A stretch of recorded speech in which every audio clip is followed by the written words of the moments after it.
nga magbuhat tag instant amplifier no. Gamit na to usa ka 47 microfarad nga capacitor, natay NPN nga D107 nga transistor ug usa ka 2.2 key nga resistor ug naapod tay old headset cable. Kani nga mga components ato na siya buhaton og usa ka amplifier.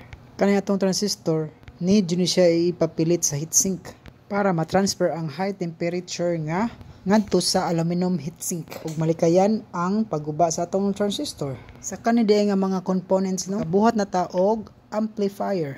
Kung ganahan mo magbuhat pagbuhat lang mo ani kay simple ra jud siya buhaton. Pwede ra jud mo mag-message na kung ganahan mo magpatabang para makabuhat mo og inyohang kagalingon nga mini amplifier. Ang ako dang gisupply no kay 12 volts. Ako na siya gigamitan og adapter sa 12 volts. Pero pwede sa ni siya battery mga 3 volts, 5 volts or up to 12 volts. Kinahanglan din ni siya mulapas og 12 volts para dili mag-overheat ang transistor. Unya kay nahuman naman ato aning testingan kay kung mogana ba gyud ang atoang gibuhat.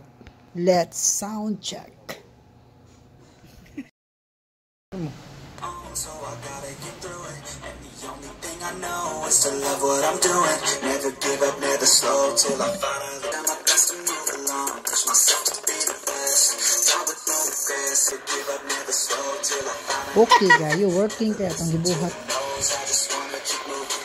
Yeah, I put out all the shirt, it's my only medicine. Yeah, everything I do, I'm just being genuine. Yeah, I'm sick of being screwed, feel my own adrenaline. Yeah, I do just what I do.